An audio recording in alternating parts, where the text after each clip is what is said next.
قد أفلح من زكاها وقد خاب من دساها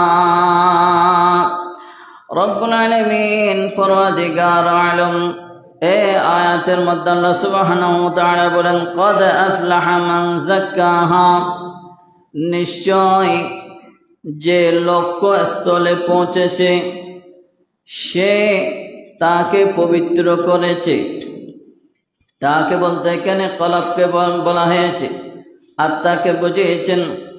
এরপর আয়াতের মধ্যে আল্লাহ সুবহানাহু ওয়া তাআলা বলেন ওয়াকাদ খাবা মান দাসসাহা,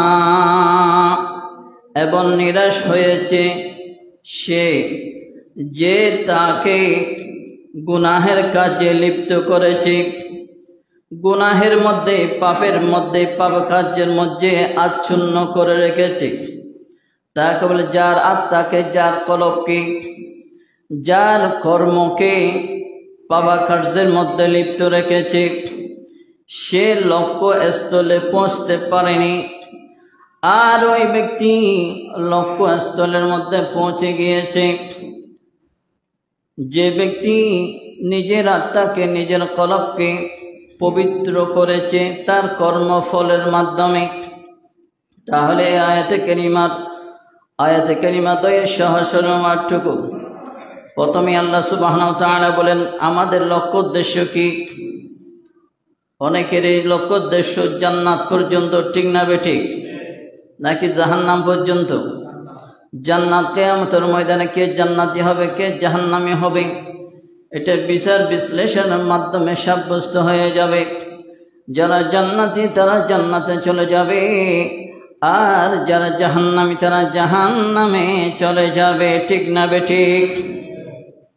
তাহলে আল্লাহ সুবহানাহু ওয়া তাআলা এই আয়াতে কারিমা দ্বয়ের মধ্যে বলেছেন যার লক্ষ্যস্থল, প্রথমে আমাদের লক্ষ্যস্থল নির্দিষ্ট করতে হবে। যে সমস্ত ভালো ভালো কাজের মাধ্যমে আমরা লক্ষ্যস্থলে পৌঁছতে পারবো সেগুলো আমাদেরকে করতে হবে, ঠিক না বেঠিক? তাহলে বোঝা যায় আমাদের লক্ষ্যস্থল জান্নাত পর্যন্ত। জান্নাতের ওখান থেকে আর নিচু আসা যাবে না, উপরে যাওয়া যাবে না।